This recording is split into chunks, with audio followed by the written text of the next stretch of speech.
para poder discutir o que a gente leu, o que a gente tentou estudar aqui, ok? Pode ser assim? Então você não está proibido de falar, claro que não, mas se você acha que vai ser alguma coisa polêmica, deixa para a última aula, aí a sua polêmica vai ser muito bem-vinda. Eu ia projetar aqui, mas eu vou projetar 3 slidezinhos só. Então eu não montei projetor não, cheguei aqui para tirar xerox, aí já subi um pouco atrasado. Deixa pra gente projetar quando tiver bastante coisa para fazer. Pega o gráfico aí. Pré-milenismo dispensacionalista. A primeira coisa que vai acontecer, segundo os dispensacionalistas, eu falo assim os dispensacionalistas porque eu não penso como eles, tá, gente? Não estou dizendo que eu sou certo e eles errados, não. Por favor. A escatologia ela é discutida há muito tempo, muito tempo. E a discussão continua, então não é uma coisa fácil, não é uma conclusão fácil. Boa tarde. Boa, tudo bem? Boa noite. Chegamos agora também, não fala não. A primeira coisa que vai acontecer para eles é o arrebatamento. A igreja sobe com Cristo. O arrebatamento, segundo eles, é invisível. Igualzinho você viu no filme Deixados para Trás. Está todo mundo aqui, de repente, o pessoal andando no ônibus, outros estudando, as crianças brincando no parque, e de repente, some um monte de gente, todo mundo. Aí aquele alvoroço, aí a mídia começa a levantar hipóteses, acho que foram extraterrestres que sequestraram um monte de gente, que abduziram. Aí não, foi uma praga mundial que, sei lá, levou para outra dimensão, exterminou, matou, um vírus esquisito. Naquele filme que vocês me indicaram, foi uma espécie de doença, as pessoas morriam, tá? Não eram arrebatadas fisicamente, mas elas morriam, caíam lá desfalecidas e a alma ia embora. Então a primeira coisa para eles vai acontecer arrebatamento. Imediatamente após, vai ter o julgamento da igreja, seguindo o gráfico aí, tá? O julgamento dos salvos para receber o galardão. O que é o galardão? Quem pode me ajudar? Oi? No céu, no céu. A igreja arrebatada, julgo isso, é praticamente no mesmo evento. Já começa o julgamento da igreja. Não é um julgamento para condenação, porque são salvos, mas é um julgamento para distribuir o galardão segundo as obras de cada salvo. Se você fez mais boas obras, você recebe um galardão maior. Se você fez menos boas obras, mas você fez também, porque você é um salvo, você é um crente, você faz coisas boas, você fez menos boas obras, você recebe um galardão menor. O que é o galardão? Ninguém sabe. Mas é tipo um prêmio, tipo um troféu? O que será? Uma pedrinha na coroa, mais pedra. Uma pedrinha na coroa? É o terreno lá, ó. Um terreninho, um botezinho, né? Dourado já, né? Água encanada, ônibus da porta. Ninguém sabe o que é o galardão. Ninguém sabe. Se alguém chegar com essa resposta, pode repreender. Ninguém sabe. O galardão é um prêmio, alguma coisa agradável de se receber. Mas a gente não sabe se é um objeto, não sabe se é uma sensação. De repente o galardão é um prazer infinito, inestimável, porque você está no céu. É um galardão. Eu vou dizer que cada um vai ter um brilho diferente. Olha só. Que um vai brilhar mais que o outro. A gente não pode dizer que sim ou que não, porque a Bíblia não se preocupa em explicar o que é galardão. Galardão é uma premiação, é uma coisa agradável de se receber, só isso. Mas não dá para saber o que são. Já ouvi que galardão podia ser uma casa. É isso que a gente vai ver. Segundo os dispensacionalistas, sim. O galardão tem medidas diferentes, tá? Baseados em que texto? A gente vai chegar nos textos, mas deixa eu adiantar isso aí. Jesus fala assim, olha, você que tem um copo de água fria para um dos meus pequeninos, de maneira nenhuma você vai perder o seu galardão. Em outro texto ele fala assim, grande será o teu galardão. Mas ele não fala que vai ser maior do que os outros, nem menor. Ele fala essas duas coisas sobre o galardão. De maneira nenhuma você perderá. E em outro ponto ele fala, olha, grande vai ser o teu galardão. Não tem menor. sinal que tem menor, ou sinal que todos vão ser grande. Eu falo assim, olha, poxa, eu chego vou dar um exemplo bem assim, humano, bem terreno. Eu chego num condomínio e as casas são idênticas. Aí eu visito você naquele condomínio com aquela casa linda, eu falo assim, poxa, sua casa é grande, né? Eu dizer que as outras não são. Estou dando um exemplo bem basicão. Não é uma prova de que tem pequenos. Pode ser que tenha, eu não sei que é um galardão. Mas assim, dizer com certeza, bater o martelo de que tem tamanhos diferentes, não dá. Só baseado nisso. Grande será o teu galardão. Eu posso falar assim, olha, grande será a tua alegria no céu. Mas essa questão faz uma diferença, né? Que ele fala, quando vocês visitarem, quando vocês visitarem o doente, fazerem isso em meu nome, dar um copo de água, grande será o vosso galardão. Então, quer dizer, se vocês fizerem isso, supõe-se que é maior que alguma referência, alguma coisa assim. Mas se eu falasse para você, olha, grande será a tua alegria de estar no céu. Dá de todo mundo fazer. Não é uma prova, eu só quero dizer que não é uma prova cabal de que tem tamanhos. Pode ser que tenha, mas o texto não dá uma certeza de que tem tamanhos. Beleza? Depois a gente vai ler na Bíblia, tá? Mas aí, julgamento para o galardão. Também junto com isso, tá, acontecendo junto com isso, acontece o casamento de Jesus com a igreja. As famosas bodas do Cordeiro. Vou chegar agora, vai ficar sem pavimento. As vídeos loucas não é. Nossa, se fechou. Não, fechou no céu.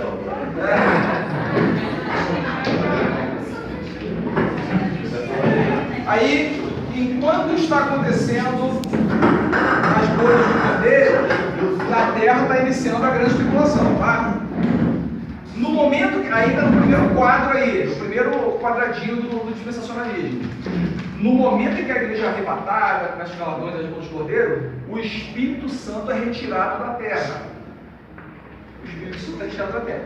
Baseado no texto que a gente vai ler daqui a pouquinho também, que fala que Paulo fala assim, olha, vocês sabem o que é que está impedindo a manifestação do anticristo. Está só esperando ele ser retirado para o anticristo dominar a terra. Aí muita gente interpreta como o Espírito Santo. Segura aí. Também, junto com esse acontecimento, que é o arrebatamento, inicia-se o período chamado Grande Tribulação, ou GT. Tá? Segundo, O que é bodas do Cordeiro? o casamento de Cristo com a igreja. Bodas é o casamento. A gente chama bodas só assim comemoração de anos de casado. Né? Quando você está casando, você está fazendo a sua boda. Ou bodas. Tem gente que fala no singular. As bodas do Cordeiro? Como seria? É uma boa pergunta, eu queria saber também. É o casamento, é uma festa no céu pela união de Cristo como noivo e a igreja como noivo. Tá? Como vai ser, nós saberemos, mas não sabemos. Uma grande festa no céu.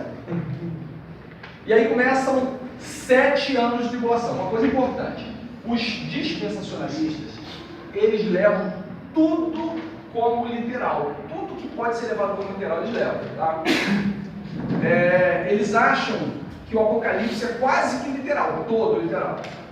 E a mulher sentada no sol, com estrelas sobre a cabeça, a besta que sai do mar, muita coisa que a gente entende como não literal no Apocalipse, eles cismam que é literal. Pode ser? Talvez, pode ser, mas existe mais argumentos para dizer que não é literal, tá? Que é uma coisa simbólica. A gente vai ter uma folha ali sobre os métodos de interpretação do Apocalipse que vai clarear mais isso. 7 anos literais de tribulação. Eles até dizem que no meio da tribulação, 3 anos e meio, o anticristo vai mostrar as garras. Ele vai aparecer como um grande líder mundial. E sumiu um monte de gente, arrebatados, sumiram e tal. O mundo vai virar um caos. Então o anticristo, ele vai chegar como um líder que vai colocar ordem na casa. Ele vai apaziguar o pessoal, vai tranquilizar e vai liderar 10 nações. Daqui a pouco ele domina o mundo inteiro.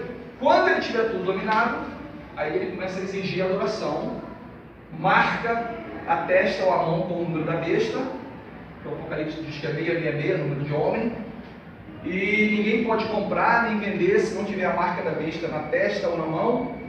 E aí a grande tribulação propriamente dita começa com esses 3 anos e meio, com uma perseguição de quem não adorar a besta. Tranquilo? Ok? Quem assistiu filmes desse assunto está entendendo bem o que eu estou falando aqui. Certo? No final dos 7 anos de tribulação, segundo quadrinho aí, esse que está embaixo, fim da grande tribulação, aí Cristo volta com os salvos, aí é um retorno visível, ele faz o julgamento das nações, uma coisa interessante. O dispensacionalista diz, inclusive o Antônio Gilberto, ele frisa isso aqui, ó. Julgamento das nações. Quem tem uma voz poderosa aí? Vê aqui para mim. Só essa primeira frase aqui. O julgamento As nações. beleza. Até o Ah, tá, você não. O julgamento das nações. Não indivíduos. O grego diz, panta. Aí tá demais, né? o grego diz esse negócio aí. Todas as nações, certamente as nações comparecerão mediante seus representantes. O propósito deste juízo é determinar quais as nações que terão parte no milênio. Tem. Olha só, ele diz que o julgamento, o evento chamado julgamento das nações, não é de indivíduos. É um julgamento de nações. Olha, vamos julgar a Alemanha. A Alemanha está condenada ou a Alemanha está absolvida? Ele está dizendo aqui, o julgamento é de nações, não de indivíduos. E para que isso? Para saber que nações vão ser exterminadas e que nações vão ser poupadas e vão entrar nos 1000 anos de governo de Cristo. É meio absurdo, né? Esse é o pensamento muito dispensacionalista. Então esse jogo volta para o programa. Acabou a tribulação, Cristo volta visivelmente com os salvos e há um julgamento de nações, de países, não de pessoas. Aquelas nações que forem poupadas, que não concordaram com a tribulação contra os cristãos, com a perseguição, vão entrar no milênio, tá? Todos os judeus são salvos, o julgamento das nações e depois a salvação de todos os judeus que estiverem vivos, baseados lá em Romanos, que diz que todo Israel será salvo. Depois a gente vai ver esse texto também. Mas, tem pergunta pra Não, se for perguntar, é fácil. Mas assim, Por isso que eu pedi para vocês trazerem papel e caneta, ou caderno, para vocês anotarem a pergunta, para a gente debater no final. Pode falar. Você acha que vai demorar? não, assim, Vai ser polêmico? não, eu não acho salvação de todos os judeus, mas tipo assim, o cara tem que aceitar Deus de exceção. Será que eles vão aceitar Deus? Eu também acho isso. Eles não. Todos os judeus que eles chamam de remanescentes, que vão sobreviver à tribulação, vão se converter. Todos. A gente vai ver textos bíblicos. No livrinho aqui ele fala isso. Com um detalhe, o Espírito Santo não vai estar presente. Eu entendi o salvamento de Deus. Assim, quando dessa forma, a grande tribulação, né? E aí quando Jesus volta com os salvos, os judeus vão reconhecer que realmente ele é realmente o Messias esperado, não é? Mas o dispensacionalismo diz que eles vão se converter na tribulação. Na tribulação. Antes de Jesus voltar para o salvo. Sim. Então, Durante a tribulação, eles vão. Então, por causa da perseguição e do massacre, eles vão se converter. Eles vão ver nessa. Porque eu vejo também meu filme também, do Deixando para Trás. Bom, enfim, embora o filme seja uma referência, claro. Mas assim, pela lógica, se é que existe uma lógica, os judeus vendo assim, eles não reconhecem Jesus como Messias. Eles vendo que realmente Jesus volta, leva a igreja, quer dizer, acontece todo esse caos, toda essa tribulação, eles conseguem reconhecer isso e começa a perseguição, porque eles reconhecem isso, porque o anticristo ele quer atacar o povo judeu. Certo. Mas quando Jesus volta, aquela vinda para arrebatar a igreja, ninguém vê. Então os judeus que não conhecem o Novo Testamento, que rejeitam Jesus, que acham que ele era um charlatão, um impostor, sumiu todo mundo. Mas depois isso vai ser, mas dentro da tribulação isso vai ser de certa forma. É o dispensacionalismo pensa. Porque também É isso que eles pensam. Por exemplo, vamos ver um monte de textos. os cristãos que ficarem, será que aqueles que sabem da palavra, que ficarem na grande tribulação, não vão reconhecer também, poxa, eu fiquei na grande tribulação, não fui salvo, começa a correr atrás do prejuízo. Vamos ver os textos bíblicos que vão trazer algumas surpresas, tá? Daqui a pouquinho você vai ver isso. Vamos só entender a linha de raciocínio do dispensacionalismo aqui. Segura esse assunto aí que vai ser. Se o meu estiver correto. Vamos ver. E aí, Satanás é acorrentado, baseados em Apocalipse 20, Satanás é preso por 1000 anos. É o início, então, dos 1000 anos literais de reinado de Cristo, chamado de reino milenial ou reino milenar. Você vai achar também milenar, mas eu gosto mais de reino milenial, tem a ver com os 1000 anos de reino de Cristo na terra, com sede em Jerusalém, como se fosse um presidente mesmo, tá? Uma coisa bem humana. O dispensacionalismo, não o pré-milenismo histórico, ele é bem mais tranquilo, bem mais light, mas o dispensacionalismo diz que algumas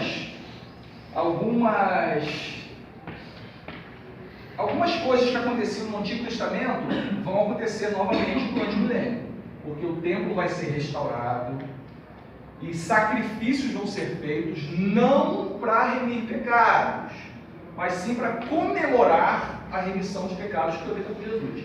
Eles acham que no templo restaurado, o culto do Antigo Testamento vai ser também restaurado, tá? E Jesus, como o sumo sacerdote, é quem vai fazer os sacrifícios. Eles dizem isso, eu tenho minhas ressalvas. Passaram-se 1000 anos. Entendam nesse milênio, isso é importantíssimo. Nesses 1000 anos, Satanás vai estar preso, acorrentado, impedido de fazer qualquer coisa contra as nações, impedido de enganar, de tentar, de induzir ao pecado. E Jesus reinando com um governo absolutamente perfeito, do jeitinho que a gente queria que fosse o da Dilma. Bastante diferente, mas como a gente queria que fosse, né? Um reino de paz, um reino de harmonia, um reino de união. Tudo bonito. Pessoas continuarão nascendo e morrendo no milênio. Eu ia perguntar isso. Tá? Continua. Mostra pra vocês aqui. Eu escaneei, eu escaneei algumas páginas do livro, mas ia gastar muito tempo a gente ficar lendo o livro aqui no projetor. Depois eu posso tirar shell de algumas páginas para vocês. Pessoas vão continuar nascendo, se salvando e morrendo. A igreja que tinha sido arrebatada e que voltou com Cristo, ela já está glorificada, certo? Então, vai haver uma interação entre salvos glorificados e pessoas de carne e osso não salvas. Nós vamos interação. Então, quer dizer, vai ter uma vida de 1000 anos. Tá? A vida vai ser tocada para frente, tá? E isso é o dispensacionalismo e o deixado para trás também. Tinha uma referência assim, tá? É uma grande discussão como que vai se dar essa vivência. Eles não vão morrer quando você acha, né? Segundo ele, sim. Não, mas aí a gente Não vai haver tentação, os demônios não vão estar aqui. Satanás está preso, os demônios estão onde? Foragidos. Estão tentando entrar na Europa, cara. Com barcos, né? São refugiados. Foragidos. Cara, botaram o sensacionalista não sensacional. O sensacionalista botou que a Europa se prepara para receber os refugiados do aniversário Guanabara, cara.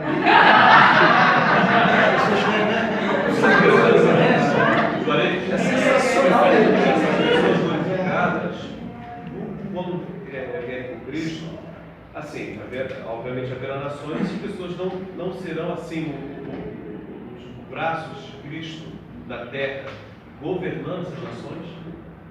Sim, o pensamento é esse. Reinarão com Cristo durante os 1000 anos. Esse reinar com Cristo como se eles fossem embaixadores, ministros e tal. Mas vai haver interação. Haverá interação. Vai haver interação.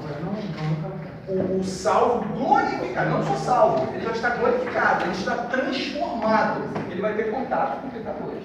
Ainda que não tenha contato com o pecado, ele vai ter contato com pecadores.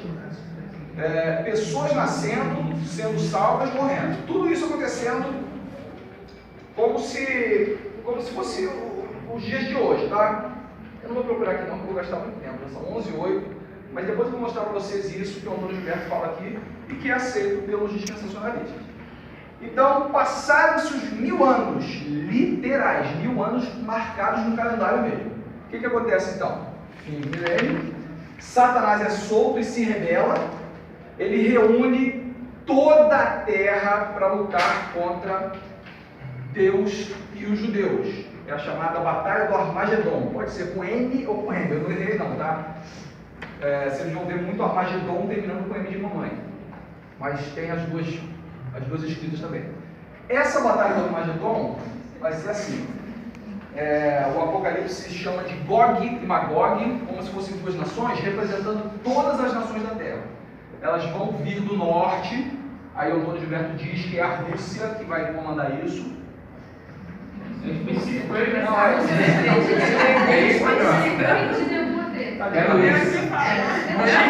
Hoje em dia, esse livro aqui é antigo, esse livro aqui é de... da época da Guerra Fria. Eu nunca vou querer jogar o óculos, cara.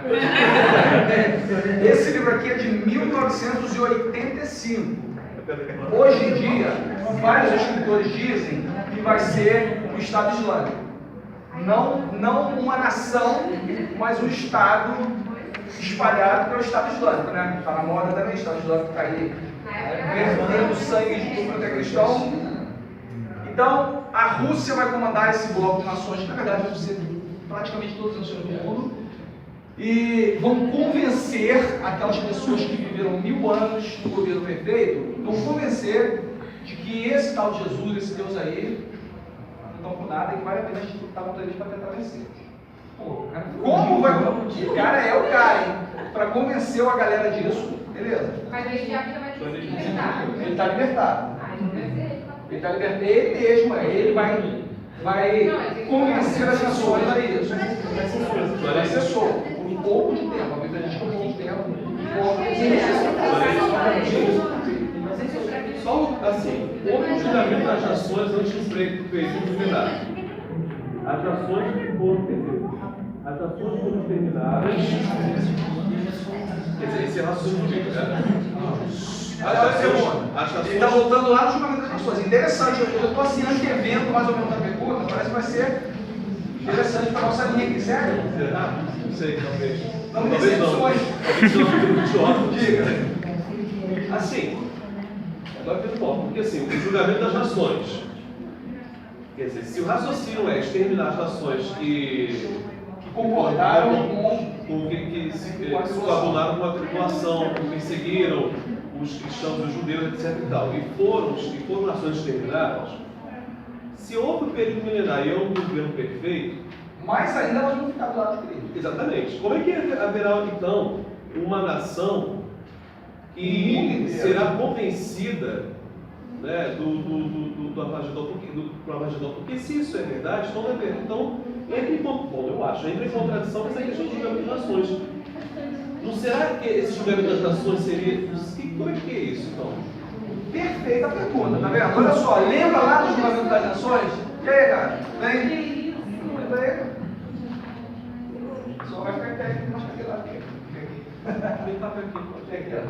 Tem aqui uma postura, beleza. Vamos pensar aí, você marca. Volta lá um pouquinho. As nações foram julgadas, lembra? Nações, não pessoas. As nações que foram julgadas dignas de entrar no milênio, porque foram nações que não concordaram com aquele extermínio, com a grande tribulação, com o anticristo, então elas têm direito de passar o milênio, vão passar 1000 anos de governo perfeito, segundo ele, eu concordo com ele, elas vão ficar mais ainda voltadas para Cristo. Juarez, lembre de uma coisa, dentro do detalhe, a Bíblia fala que quem aceitar a marca da besta, serão mortos pela espada, e as aves espartalarão. Quem não aceitar. Então, quem aceitar a marca.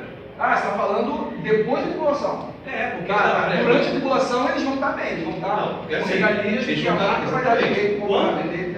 realmente, porque se Cristo voltará para poder julgar as nações, tem lógica, porque a Bíblia fala que serão mortos com a espada afiada de 2 gumes e as carnes e as aves se fartarão dessas carnes. No Apocalipse fala isso, eu não lembro do Na capítulo. batalha de Armagedon. Não, durante a tribulação não. Não, antes do milênio, não. Então, No final da tribulação. Durante não. Não, durante não. Antes do pré-milenar. Tá. Então, esse seria o julgamento. Então, quer dizer, as nações exterminadas seriam essas pessoas que foram, que aceitaram a marca da besta, né? Que adoraram a imagem, têm a marca e foram mortos. Quer dizer, o espírito não vai se extinguir. Se, na verdade, esse julgamento do Armagedon seriam essas pessoas que foram, espiritualmente falando, seria isso, no O caso? julgamento do Armagedon, a batalha do Armagedon. Isso, a batalha do Armagedon, isso que eu não posso falar. O que a Bíblia, o Apocalipse fala sobre isso, é muito pouco material. Só em Apocalipse 20 que fala sobre isso. Só. E totalmente simbólico. Mas o dispensacionalismo diz que as nações que passarem pelo milênio, todas elas vão se rebelar contra Israel por causa de Satanás. Satanás vai convencer todo o mundo, todas as nações. Contra Israel. E aí os remanescentes de Israel vão se refugiar em Jerusalém. Tem muita gente, para caber numa cidade, meia dúzia de gente lá, né? Não pode dizer, claro, não sei, milhares talvez, mas vão se refugiar em Jerusalém. E quando os exércitos de Gog e Magog, que é o mundo inteiro comandado por Satanás, sitiarem Jerusalém, aí Jesus volta visivelmente, mais uma vez, né, que na verdade ele não saiu da terra, mas ele está meio subindo, a batalha do Armagedon começa, e ele bota os pés no Monte das Oliveiras e com um sopro da sua boca destrói Satanás e os seus exércitos. Você só hipóteses de uma Tudo isso que nós estamos falando é dispensacionalismo. Tudo isso é dispensacionalismo. Vamos começar a ver os textos bíblicos para ver onde que eles acertaram e onde que erraram. Eu vou adiantar um negócio para vocês. Pelos textos que nós vamos ler aqui, vocês vão concordar ou não comigo, eles acertaram quase nada, tá? Aquilo que vocês viram de deixar para trás vai ser abalado com esses textos bíblicos. E aí, depois da batalha do Armagedon, vem o juízo final. O juízo final é só para os ímpios, porque os salvos já tiveram lá o julgamento, receberam o seu galardão, botaram lá na estante o galardãozinho, né? O nome, né? E nesse julgamento final, chamado o famoso juízo final, é só para quem vai para o inferno. É um julgamento de condenação, não tem nenhum salvo ali. Importante isso também, muito importante. O juízo final é dos ímpios. A igreja já está julgada, não para ser salva, porque nenhuma condenação há para os que estão em Mas o julgamento, uma cerimônia de condenação. É uma série, isso, perfeito. Eles estão no juízo final. Mas é assim, já está determinado que são pessoas que vão ser acusadas e condenadas. É um julgamento que o final já é conhecido, tá? Você não fala que eles já nasceram já para condenação? Aí pessoas que nasceram. Aí é uma outra aula. Aí Mas, é conexão, não é o assunto aqui da escatologia. Eu não sei se eu me perdi alguma parte da explicação, mas eu fiquei meio confuso. Deixa eu falar uma coisa antes de você perguntar. Os autores dispensacionalistas se veem confusos. É sério. Tem um livro chamado Manual de Estudos Proféticos, de um espanhol. Muito bom livro, dispensacionalista. Muito bom, que eu digo assim, muito bem compilado. Mas ele diz que os outros dispensacionalistas discordam de vários pontos com ele discorda de um monte, um discorda do outro, e aí ele admite, já no prefácio, de que o assunto é confuso para ele. Ele levou 20 anos fazendo esse livro, e ele acha confuso. Então, os ímpios, eles são os que se refugiaram em Israel, ou eles são os que estavam... Em que momento? Quando Jesus bota o pé no monte aí, é só... Quem se refugia em Israel são os remanescentes que não foram enganados por Satanás, que resolveram se esconder em Israel porque o mundo inteiro estava vindo para dizimá-los. Depois do milênio, aconteceu o milênio, todas as nações estão em paz, tranquilidade, Jesus reinando com justiça, com harmonia, gente nascendo, gente sendo salva, gente casando, gente morrendo. Aí o Antônio Gilberto diz que a morte vai ser muito resumida. Poucas pessoas vão morrer, em relação ao que se morre hoje, mas vão morrer. Os cemitérios vão ter assim poucas cerimônias de sepultamento. Eu não sei de onde ele tirou isso, tá, gente? Não tem nenhum texto que consiga corroborar com isso. E aí, no final disso tudo, esse milênio de paz e tranquilidade do governo, que a gente não consegue imaginar como, que a gente nunca viu nem parecido, Satanás consegue convencer o mundo inteiro, aquela galerinha, assim, um pouquinho de gente que conseguiu se refugiar em Jerusalém e não concorda com essa tentação de Satanás, é que vai ser cercada para ser destruída. Segundo ele, são judeus. Ele não fala a maioria, ele fala que são judeus. Então, até aqueles salvos do milênio que se converteram, ele diz que vai ter salvação na tribulação e no milênio. Aqueles salvos vão estar ao lado de Satanás? É uma coisa confusa mesmo. Não, então, mas isso aí tem números que se confundem com os pensamento, entendeu? Aí esses judeus vão ver a salvação vindo através de uma aparição de Cristo que, com um sopro da sua boca, vai destruir todo aquele exército do mundo inteiro. E aí as aves vão se fartar de tantos mortos. Vai ter assim, vai ser um cataclisma mesmo, né? Depois disso, as almas desses mortos, desses ímpios e de todos os ímpios ao longo da história da humanidade vão ser julgadas no famoso juízo final. Tá bom? Mas na visão do cidadão aí, faz sentido por quê? Porque não serão julgadas as pessoas, e sim as nações. Então, dentro dessas nações, você vai ter os grupos anticristo, os satanistas, não sei o que lá, que, querendo ou não, vão entrar na brecha. Né? Eles serão absorvidos. O julgamento de nações é de nações. Isso, então. então. O julgamento do juízo final é de indivíduos. Eu digo, volta um pouquinho. Eu digo o seguinte, porque esses grupos, né, anticristo, vão estar dentro dessas nações. Então, se a América do Sul for escolhida, né, nós teremos aí vários satanistas que vão se dar bem, né, vão entrar na brecha.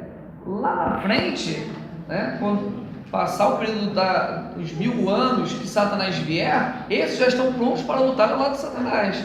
E como eles estarão infiltrados dentro das nações que foram escolhidas, fica fácil entender esse pensamento de que Satanás vai conseguir convencer muitos a lutar do seu lado. Tá. Vamos tentar entender como se dará esse juízo de nações. Existe alguma nação do mundo, qualquer nação do mundo, que tenha todo mundo seja a favor de Deus? Não. Todo mundo esteja de Deus? Não. Existe alguma que toda a nação esteja contra? Não. Então esse julgamento, se for assim, ele vai ser injusto. Vai ser injusto. Essa classe inteira aqui está condenada à morte. E a semente do mal vai estar toda aqui adultera. Não, peraí, tem um que adultera. Não, mas a classe toda condenada vão matar ele também. Então, olha, essa classe inteira aqui está absolvida, está todo mundo no céu, todo mundo está fazendo tudo certinho, todo mundo, por favor, pode entrar no céu. Não, mas tem um aqui que ele é quase o anticristo. Ele matou um monte de gente e tal, não se arrependeu e blasfema de Jesus. Não, mas ele faz parte da classe, pode entrar. Injusto. Tá? Vamos aos textos bíblicos para tentar esclarecer isso? Só uma coisa. Eu acho que se isso fosse verdade, Deus ia ser muito louco, né? Porque ele ia deixar a galera bem durante 1000 anos, para depois o diabão lá ser solto, voltar a enganar o povo todo, matar um monte de gente. O calendário da profecia explica o seguinte. Vou dar um crédito para ele. Tem uma explicação. O cara tem que ter argumentos, senão ele não escreveu um livro sobre isso. Ele fala o seguinte: Satanás, ele é ardiloso. Ele é o camarada que mais tem lábia no universo. Ele tem experiência de sei lá quantos mil anos. Ele tem experiência. Ele é bom no que ele faz. Ele é bom em ser mal. Então ele vai ter facilidade de enganar as nações, porque as nações não estão com o coração verdadeiramente voltados para Cristo.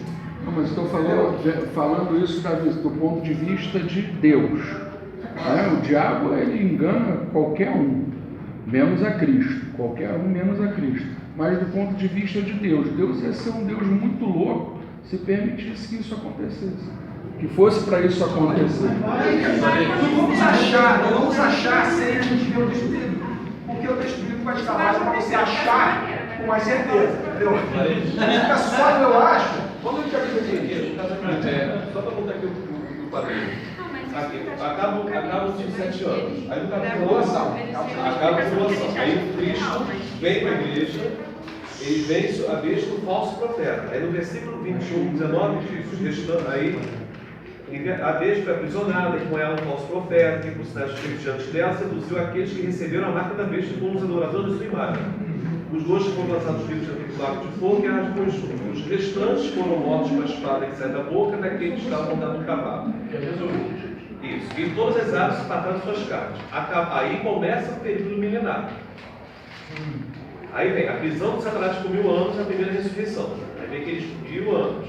Quando Satanás é derrotado, porque nesse milênio, as nações que foram consideradas dignas é que vão entrar. Isso. Então a galera do mal mesmo já foi embora. Então, a galera do mal que foi embora, é aquela galera que aceitou a marca da besta. Isso, beleza. Então quem entrou no milênio é aqueles que não aceitaram a marca. Quem entrou no milênio não foi a igreja, que já foi arrebatada. Isso. E nem os que aceitaram adorar o anticristo. Então é a galera que tem simpatia pelo evangelho. Não, é simpatizante. É aqueles que não aceitaram a marca. Não aceitaram. Quem aceitou morreu. Exato. E como é que você está conseguindo enganar esse pessoal depois de 1000 anos? Aí vem no 7. Quando porém se completarem os 1000 anos, Satanás será solto sua prisão. Vai ver todo esse texto. Aí agora. Deixa eu.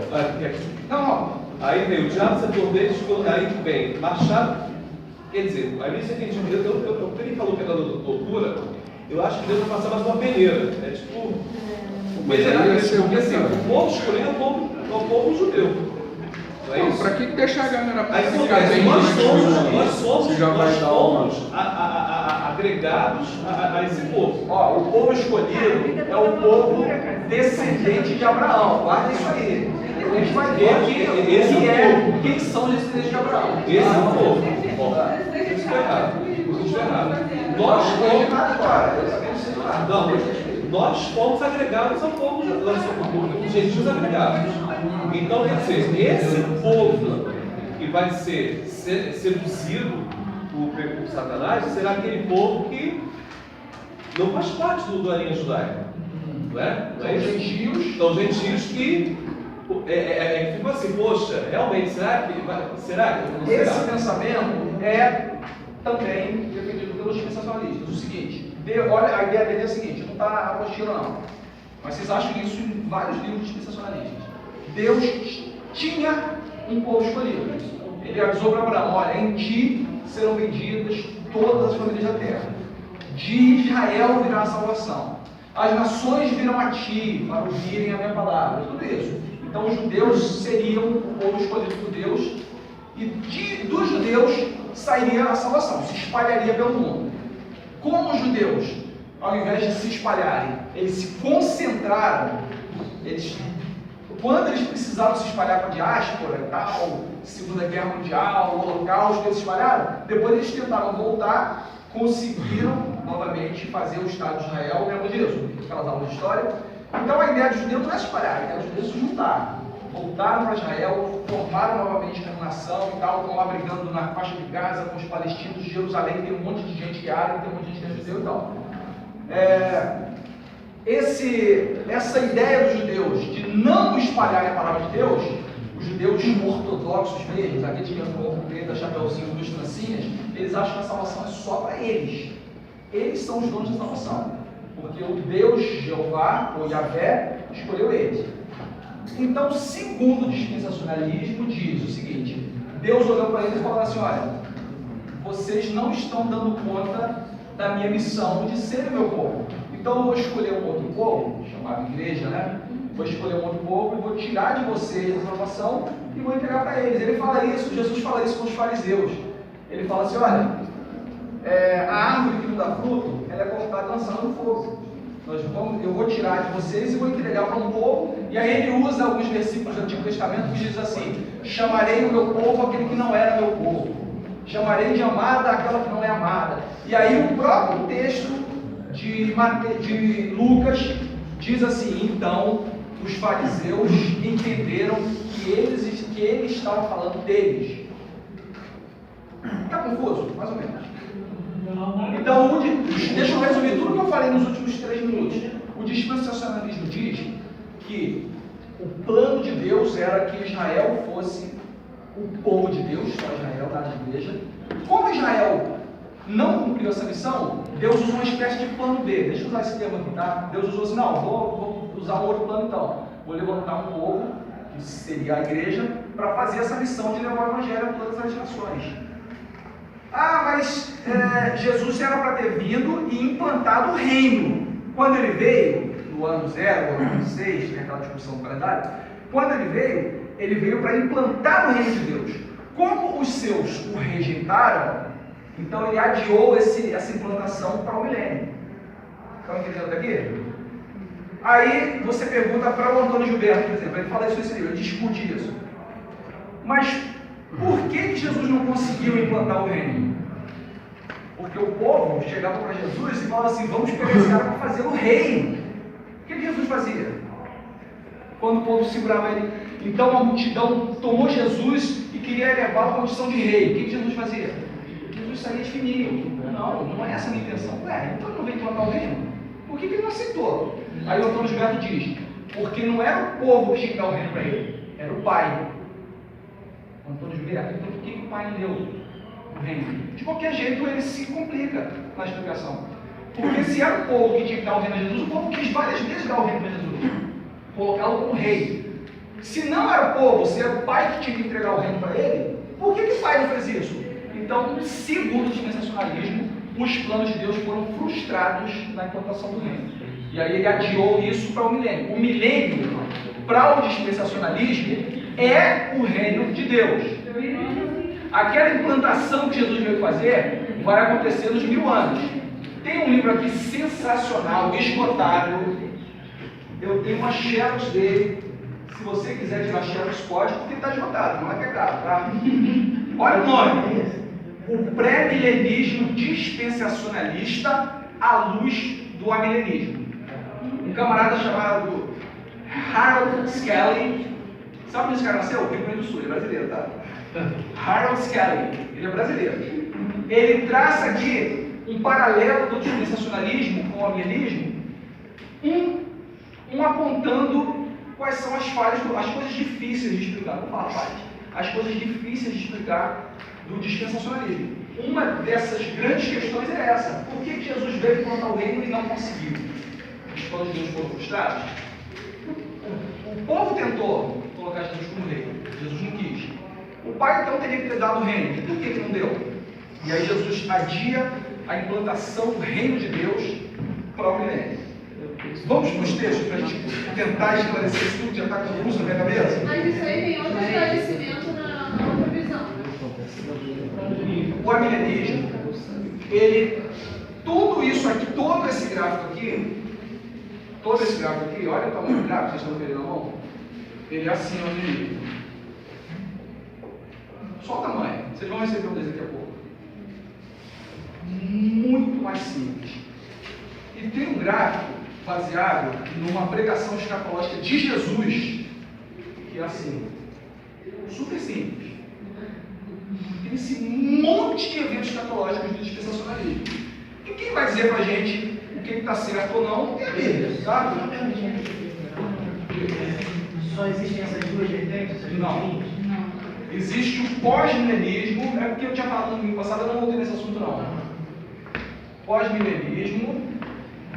E o pré-milenismo tem mais uma vertentezinha aqui, que eu não lembro o nome, que é pouco defendida. As mais importantes do nosso estudo é o pré-dispensacionalista, e na outra que a gente vai falar sobre o pré-milenismo, que é a visão da Igreja Batista, tá?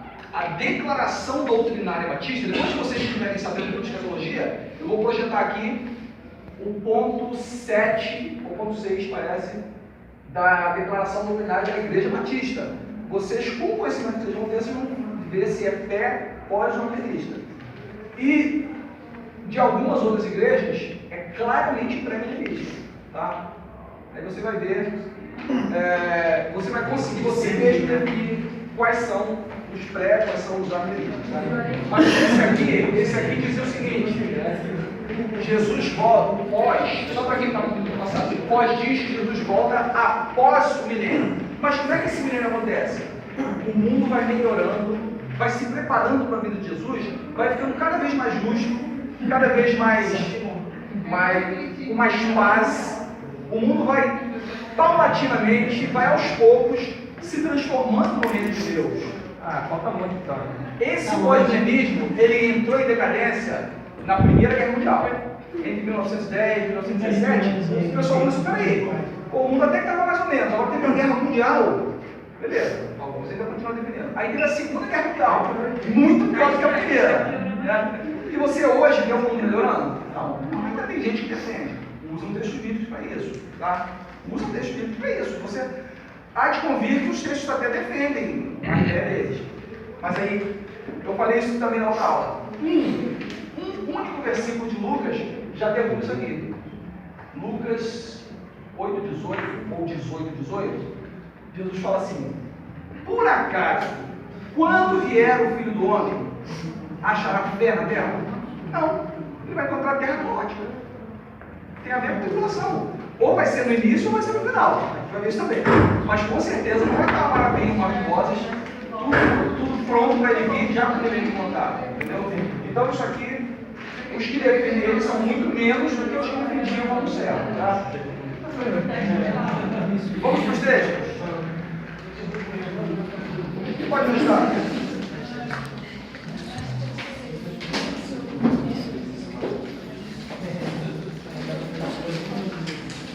Eu procurei botar os textos mais ou menos na ordem que está. Olha só andando isso que já fez, gente. Já fez aqui. Prova, né? Vai cair na prova isso aí.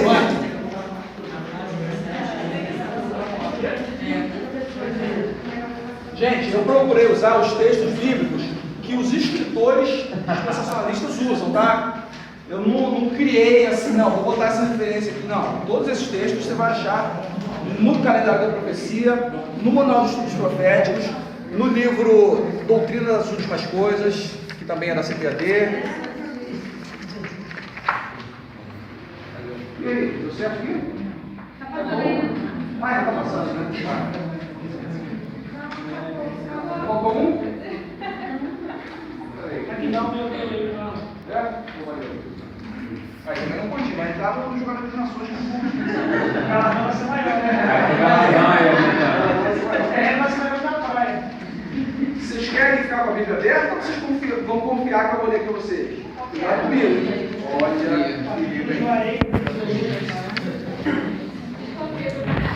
Vamos lá. Segura o seu gráficozinho numa mão e o texto escrito na outra, deixa a Bíblia aberta no colo, sei lá o que você vai fazer. Mas olha só. Vamos lá. Primeiro item aí do gráfico é o arrebatamento com o retorno invisível de Cristo. Tá? Todo mundo que viu o filme aqui do Tim LaHaye ou alguma coisa parecida, o arrebatamento é invisível e é antes de começar a tribulação. Os textos que eles usam, os dispensacionalistas usam, estão aí com vocês. 1 Coríntios 15. Escutem ou leiam comigo, fiquem à vontade. 1 Coríntios 15. De 51 até o 51 e 52 só. Eis aqui vos digo um mistério. Na verdade, nem todos dormiremos, mas todos seremos transformados. Num momento, num abrir e fechar de olhos, ante a última trombeta, porque a trombeta soará, e os mortos ressuscitarão incorruptíveis, e nós seremos transformados. Beleza? Está dentro do filme, não está? no momento, num piscar de olhos, os vivos vão ser transformados e os mortos vão ressuscitar. E vai ver isso, claro. Então tá. Aí eu botei na minha folha aqui alguns comentários. Acompanha comigo só o que eu estou falando aqui, não está na Bíblia não. O arrebatamento acontecerá no final da tribulação, segundo esse texto. E olha aqui. A trombeta soará. E a subida é quando? Na última trombeta. Vocês lembram das trombetas de Apocalipse? São 7 selos, 7 trombetas e 7 taças. A 7ª trombeta já é assim, do meio para o final. Concorda comigo? Não é isso? Tem os 7 selos, já está acontecendo a tribulação do mundo. Tem a primeira, a segunda, a 5ª trombeta terrível, a 6ª, a 7ª trombeta então para detonar. Aí é que acontece o arrebatamento, segundo Paulo. E aí depois ainda tem as 7 taças da ira de Deus. Mas pelo texto que eles usam, o arrebatamento acontece no final. Veja também 2 Tessalonicenses 2, olha aqui. Não, é no meu comentáriozinho para mim mesmo aqui. Para eu não me perder aqui, eu anotei algumas coisas que não tem na folha de vocês. 2 Tessalonicenses 2, de 1 a 4, acompanha comigo. Ora, irmãos, rogamos-vos pela vinda do nosso Senhor Jesus Cristo e pela nossa reunião com Ele. Paulo está falando de quê? Arrebatamento. Vinda de Jesus e nossa reunião com Ele. Que não vos movais facilmente do vosso entendimento, nem vos perturbeis, quer por espírito, quer por palavra, quer por epístola, como de nós, como se o dia de Cristo estivesse já perto. Ele está falando o seguinte: calma, que ainda vai demorar. Está falando dos escritores, dos ouvintes dele. Ninguém, de maneira nenhuma, vos engane. Presta atenção agora. Porque não será assim, o arrebatamento não acontecerá, sem que antes venha a apostasia e se manifeste o homem do pecado, o filho da perdição. Quem é? O anticristo. O anticristo. O homem da perdição é o anticristo. Não é o diabo, espírito não, é um homem. Então olha só, Paulo está falando, a vinda de Jesus e a nossa reunião com Ele não vai acontecer sem que antes venha o anticristo. Então, mais um ponto que diz que, peraí, a igreja então pega pelo menos uma parte da tribulação. Beleza. Vai vir a apostasia, se manifeste o homem do pecado e fica a perdição. Lembrando que pelo dispensacionalismo ele só se manifesta mesmo aos 3 anos e meio. Então existe o pensamento mesotribulacionista que diz que a igreja vai ser arrebatada no meio da tribulação. Eles usam também esse versículo aqui. Agora, sobre tribulações, me deem um texto que vocês lembrem agora, qualquer passagem da Bíblia, que Deus, em vez de passar a tribulação junto com o povo, Ele retirou o povo sem que passasse pela tribulação. Lembra aí, deve ter. Não. Noé passou pelo dilúvio? Sofreu o dilúvio? Mas Deus estava com ele. Deus preparou o barco. Ele preparou e Deus betumou, né? Deus lacrou o barco para que não entrasse água. Mas ele passou pela tribulação do dilúvio, né? Os hebreus que estavam no Egito durante as 10 pragas, eles foram retirados do Egito? Não. Eles estavam na região do Egito, chamada Gozém, e Deus os protegia durante aquelas pragas para que nenhum mal acontecesse. Mas não retirou. O povo passou 40 anos no deserto. Deus evitou que isso acontecesse? Não. Pelo contrário, Deus fez o povo ficar 40 anos ali. Poderia até ser menos tempo, mas ele permaneceu com o povo. Ele sustentou o povo durante aquela tribulação ali. Vamos chamar de tribulação para ficar dentro do contexto. Jonas dentro do peixe. Podia ter sido evitado? Podia, mas ele passou por ali. Imagina você, cara, 3 dias engolido por um peixe, daqui a pouco o peixe vomita você na praia e você está inteirinho. Só que hoje eu estou aqui mesmo, né? O que mais? Estevão foi acusado, foi condenado e foi apedrejado. Eu acho que o apedrejamento deve ser uma das mortes mais dolorosas. Você não morre na primeira pedrada, só se der um pedregulho logo na cabeça, né? Mas você deve sofrer muito no apedrejamento. Deus evitou que Estevão passasse por isso? Não. Mas ele passou com Estevão? Estevão fala assim: eu vejo os céus abertos, vejo a glória de Deus, vejo Jesus ao lado de Deus. Eu falei, assim. Agora esse cara foi longe demais. Jesus passou a tribulação com Estevão, mas ele não foi livrado da tribulação. O que mais? Os amigos de Daniel na fornalha evitaram passar pela fornalha? Não. Passaram. O que aconteceu com eles? Quem estava lá com eles?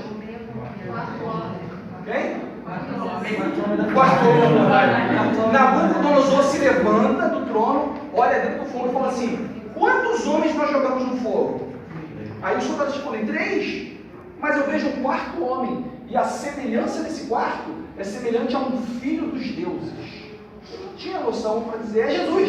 Jesus nem tinha vindo ainda como homem, né? Mas havia um ser ali, um anjo talvez, ou o próprio Deus.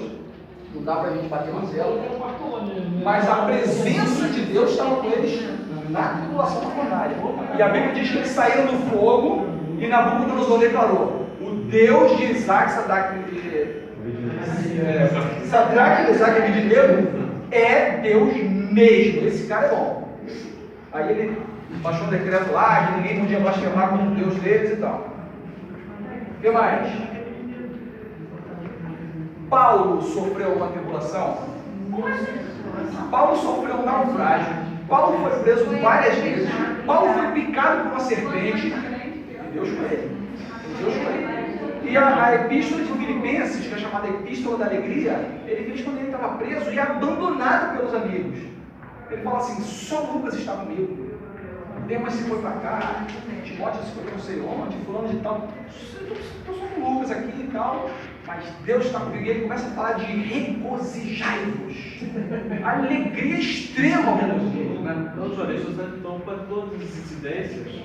Então, pode se afirmar então, que a igreja vai passar pela tribulação. Vamos ver os textos. Vamos ver os textos. Ló foi retirado de Sodoma. Olha aí, quebrou o raciocínio. Quebrou, né? Espera aí. Na história de Ló, quem é que representa o povo de Deus? Ló ou Abraão? Abraão. Ló então é um exemplo disso.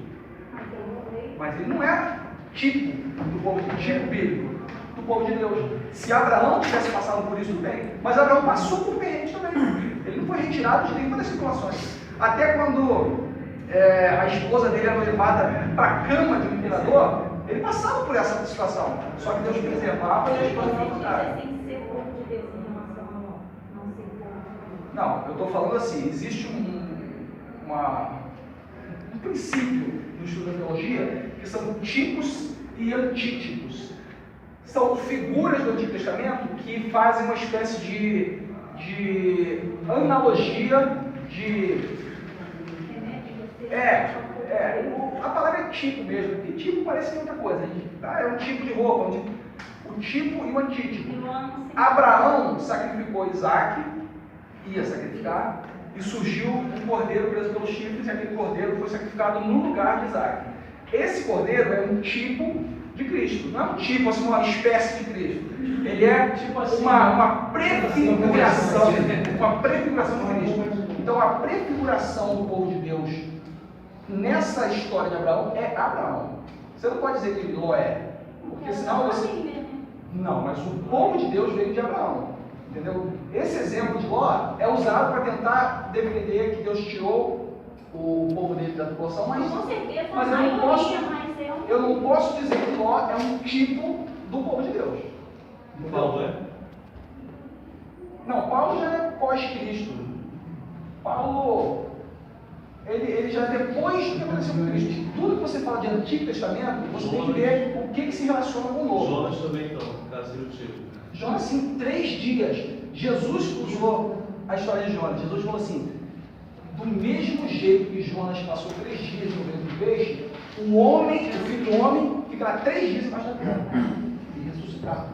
A saída de Jonas do peixe é o que tipifica a ressurreição de Cristo. O próprio Jesus fala isso.